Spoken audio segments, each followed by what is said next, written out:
안녕하세요. 활력수정입니다.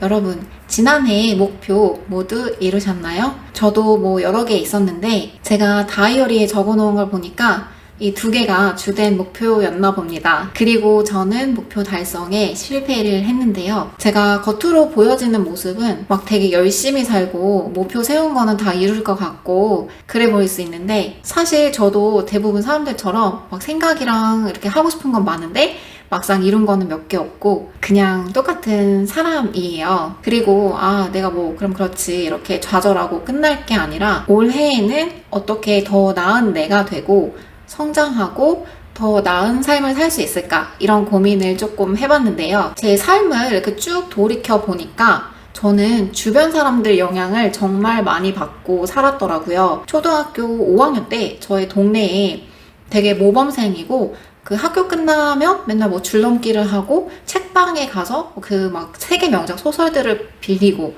이런 친구가 있었어요. 어떻게 우연히 그 친구랑 어울리게 돼서 저도 맨날 학교 끝나면 줄넘기를 하거나 책방에 가서 같이 책을 빌려보고 그랬던 적이 있었고요. 또 한편으로는 그때 학교라는 드라마가 한참 유행했었는데 거기에서 배우들이 어떻게 표정을 하면서 거기에서 약간 센 언니 날라리들이라고 하는 그런 표정이나 욕 이런 거까지 연습하면서 세 보이는 모습을 연구하는 그런 친구랑 또 어울리면서 또래 친구들한테 상처를 주거나 그런 적도 있었고요. 그리고 대학교 때는 다들 그렇다시피 학점이랑 취직 신경 쓰면서 또 저는 전공이 심리학, 사회복지학 이렇다 보니까 대학원 또 되게 많이 고민을 했고 자격증 따는 거 이런 거 늘 고민을 하면서 그리고 또 자원봉사 남들 다들 하니까 자원봉사를 그렇게 많이 했어요. 그리고 졸업을 하고 상담사로 근무를 할 때에는 그 같이 일하는 선생님들이 다 무슨 미술 상담, 아동 상담, 온갖 상담 그런 교육을 계속 들으러 다니시니까 저도 같이 그런 거를 들어야 될 것 같아서 온갖 교육을 다 쫓아다녔던 그런 기억이 나요. 그리고 20대 후반에 저는 이제 영국에 있으면서 미래에 대한 고민을 아주 치열하게 했죠. 한국인 친구들을 보면 다 직장에서 자리를 잡고 아니면 이제 슬슬 결혼도 하기 시작하고 그래서 저도 조금 나만 너무 뒤처진 건 아닌가 이런 생각도 들고 되게 심란했던 기억이 나요. 그런데 제가 한국 나이 31살에 워커웨이라는 웹사이트를 통해서 기약 없이 세계 여행을 하는 그런 여행자들을 정말 많이 만나게 되었어요. 그동안은 보통 사람들이 사는 모습이라고 하면 그냥 직장에 다니면서 월급을 받고 그 돈을 모아서 집을 사고 또 가정을 꾸리고 그렇게 사는 게 그냥 보통 사람들이 사는 모습이라고 생각을 했었는데 그렇게 여행자들을 정말 많이 만나다 보니까 온라인으로 그냥 내가 어디에서든 일할 수 있는 그런 직업을 가진 친구들도 보게 되었고 그냥 내가 원할 때마다 이제 외국어가 되니까 번역을 하는 그런 친구들도 볼 수가 있었고 정말 다양한 형태로 살아가는 사람들의 모습을 보게 되었어요. 그리고 그때 제 인생에서 정말 중요한 소중한 친구를 만나게 되었는데요. 저보다 1살 많은 독일인 언니였는데 그 친구가 9년 동안 세계 여행을 하는 중이라고 했어요.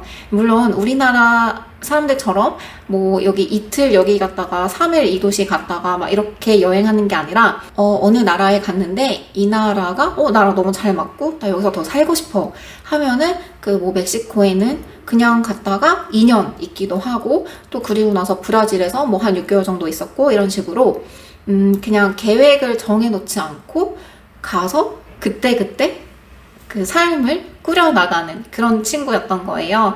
그리고 저희는 포르투갈에서 만났고요. 제가 그때 한국 나이로는 31살이었고 만으로 29세여가지고 이제 만으로도 30세가 된다는 거에 조금 신경이 쓰이더라고요. 아무래도 한국 사람 입장에서는 나이가 너무너무 중요하다 보니까. 근데 그 친구가 쿨하게 야 인생은 30부터야 이러면서 자기는 30살부터 내 인생이 너무너무 재밌고 좋다고 이러면서 얘기를 해주는데 그러니까 저도 왠지 설레고 그러는 거죠. 그리고 정말 신기하게도 그때가 제 인생의 터닝 포인트가 되었던 것 같아요. 저는 그 친구를 만났던 게 정말 운이 좋았다고 생각을 하고 그 친구랑 대화를 하다 보면 내가 걱정했던 게 굳이 걱정할 것도 아니고 약간 마음이 되게 편해지는 거예요. 그렇게 마음이 편안해지니까 저를 있는 그대로 받아들일 수 있는 힘이 조금 생겼고, 그러면서 명상에도 관심을 갖게 되었고요. 이렇게 조금 마음의 여유가 생기니까 세상이 달리 보이고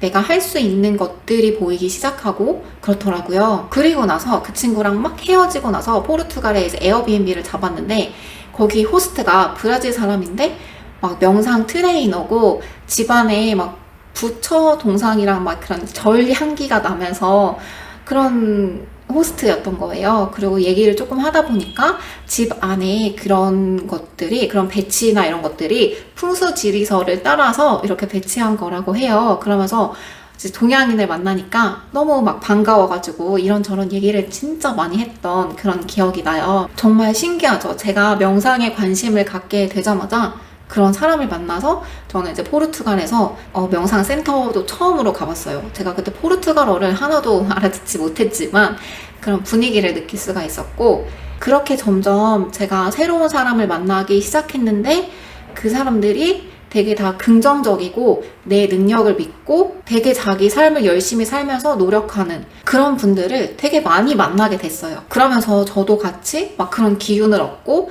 새롭게 뭔가 도전할 용기가 생기고 그렇더라고요. 물론 우리가 사람인 이상 항상 긍정적으로 생각할 순 없고 마음이 평온할 수만은 없죠. 저도 미래를 생각했을 때 가끔은 불안해지고 사람들이 어떻게 생각할까가 신경이 전혀 안 쓰이는 건 아니거든요. 그런데 내 마음이랑 내 행복 이런 거에 더 많이 집중을 하다 보니까 웬만한 잡소리들은 걸러지는 것 같고, 조금 내가 이렇게 불안하고 우울하고 그랬다가도 빨리 제자리로 돌아올 수 있는 힘이 조금씩 길러지는 것 같아요. 그래서 제가 나름대로 올해 저한테 내린 처방전은 이번 연도에는 제 주변 사람들을 신중하게 선택하고 같이 성장할 수 있는 사람들과 인연을 만들고 싶다, 인연을 맺어가고 싶다, 이런 생각을 하게 됐어요.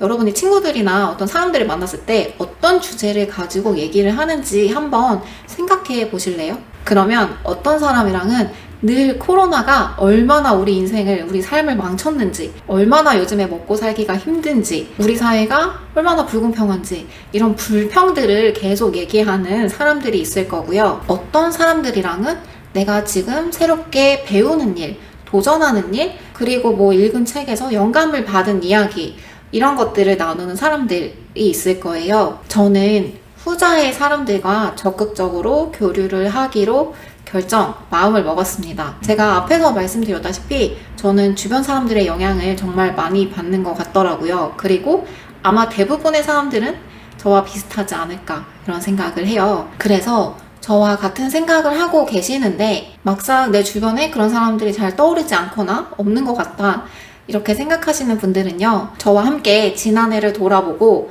올해의 다짐을 선언하고 그거를 위해서 어떻게 뭐를 할 것인지 이런 계획을 나눠보는 그런 시간을 줌으로 한번 가져봤으면 해요. 이게 내가 마음속으로 생각하고 있는 거랑 종이에 이렇게 써보는 거랑 다르고, 또 내가 소리를 내어서 말해보는 거랑은 또 더 다르다고 하거든요. 더 효과가 좋다고 해요. 지금 생각으로는 줌에서 이렇게 목표를 나누는 그런 초기 미팅을 한번 갖고 한 달 동안 카톡 오픈챗에서 동기부여되는 뭐 글이나 영상이나 글귀 같은 거를 나누면서 매일매일 각자가 가진 목표를 달성하기 위해서 노력한 것들을 인증하는 식으로 진행을 해보려고 하거든요. 관심이 있으신 분들은 아래 링크를 통해서 확인을 해주시고 신청을 해주시면 감사하겠습니다. 매일매일 건강하시고요. 여러분들의 목표에 한 발짝 더 가까운 삶을 늘 응원하겠습니다. 그러면 다음에 또 봐요.